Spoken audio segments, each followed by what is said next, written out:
Yeah. Has hip-hop lost its essence at all?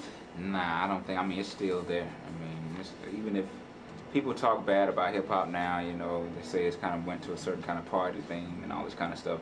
But what people fail to realize, I mean, it started in the party. I mean, it was never like, you know, you got to be a conscious rapper and all this kind of stuff. So I think it's been a misconception about what hip-hop really is, and I think people kind of putting their own kind of definition on it has kind of messed it up in a way. Okay. You know, hip-hop ain't being super conscious and talking about, you know, black power all the time, or it ain't, you know, talking about, you know, being a gangster all the time, or it ain't talking about partying all the time. It's all of that. You know, nobody was like tripping when, you know, there was songs like, got a new dance called the Pee Wee Herman. Yeah. You know, nobody was tripping on it, you know, because it was just all a part of it. So I love it, you know, because it all goes in cycles. Like right now, people kind of looking funny at Atlanta, you know, because we've been snapping and popping and dancing and all that kind of stuff for a minute, but that was all part of the party. Right. But what to come next is like the reaction to that, because a lot of people, you know, they feel like it's a new time for something. Definitely. And so it's always going back and forth, so you got to love it, either way it goes. Weigh in, Stanley, on this. Yeah, but now, one thing is that Russell Simmons and others have made the point that 4 out of 5 videos and rap recordings are sold to white boys in the suburbs. Now, whatever you want to say, that means that the majority of this material is bought outside of the community it's supposed to be describing.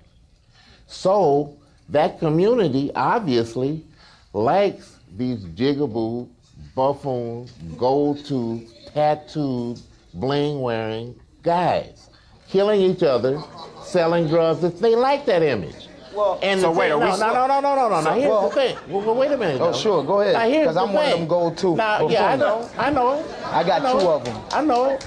But the point is that those images are tailor-made for a particular community, the suburbs.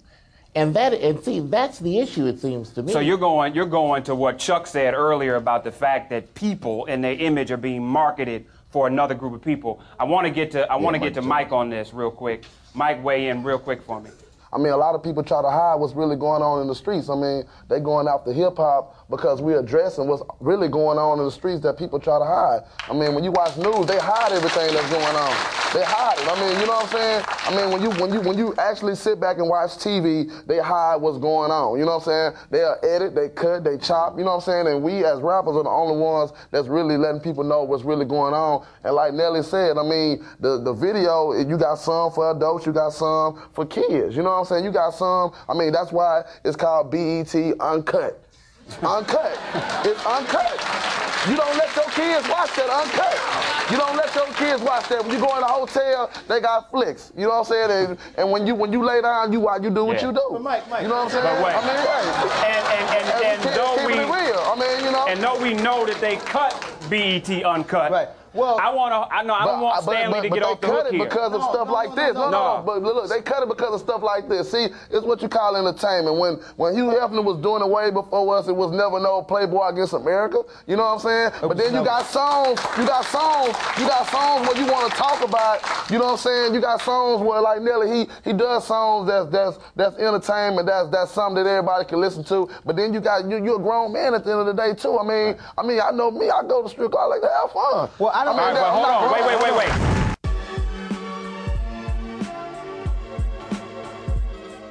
That since the beginning of time, and this present situation is just one instance of it, the challenge is always greed, pleasure, and power.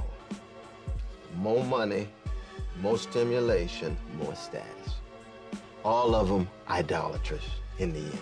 We all need money, we all need some pleasure. We all like to have a little bit of status. But when those are the only ones coming at one, especially when you're young, with powerful television and video and film and so forth, and music, that people get stunted, their growth gets stunted, because they don't realize there's other things in life other than just greed, pleasure, power, status, and wealth.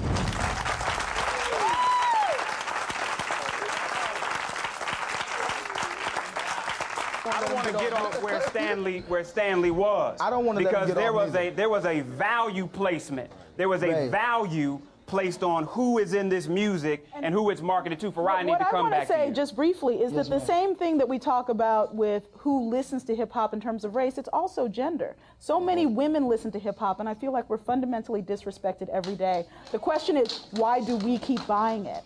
That's the question I have. Nelly, hold on. Nelly, I want you to have a last word on this. I think as a whole, I don't think we're giving our sisters enough credit. I don't think we're giving our sisters enough credit for understanding, like, yo, he's not talking about me. Yeah. He's having fun.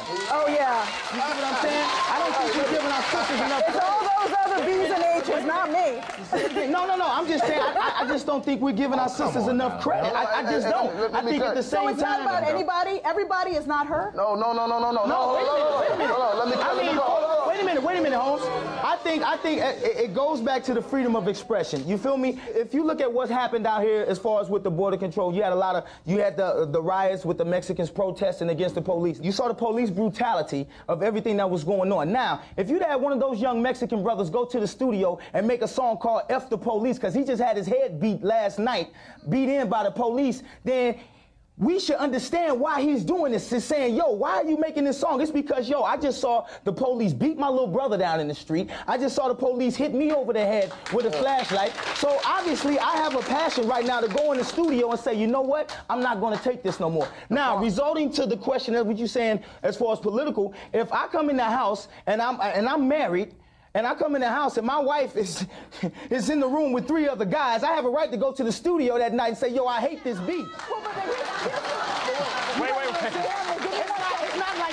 It's not like I'm saying that for every young sister. I'm not like I'm saying that for every young sister that's out there. Nelly, you absolutely have the right. Yeah. But my question is, why is everything so carbon copy? Why is every woman in X, Y, and Z popular videos look the same? That's not about free expression. That's about mind control. No, but And at the end of the day, wait. We're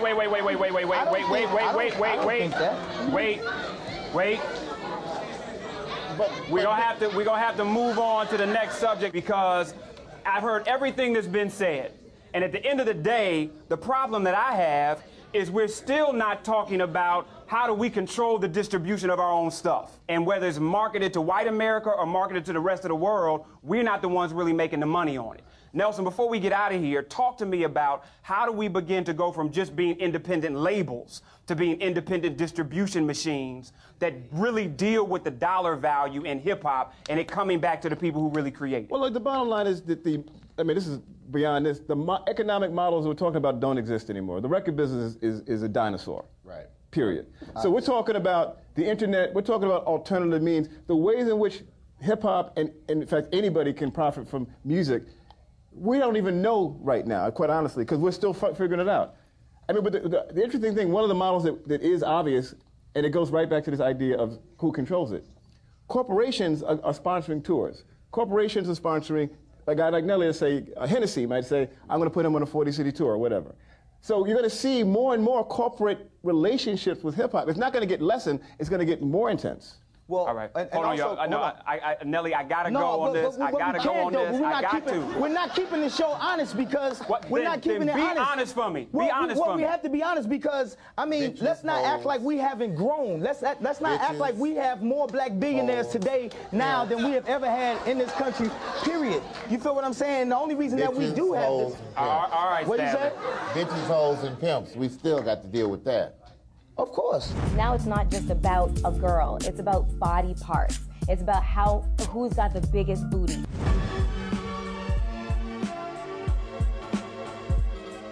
You spoke a little bit about the attack on hip-hop earlier. I was appalled when I seen the Virginia Tech killings and they used your picture over the story talking about you popularized 9mm handguns. What is your feelings towards the media and their portrayal of hip-hop at this time? Generally, the perception of me is a lot darker than I actually am. After people interact with me, they see that, you know. But I think everybody has a right to an opinion. You know what I'm saying? On some levels, it's negative, but they do actually have that right. And if I didn't take that standpoint mentally, I would probably be shaving my head like Britney.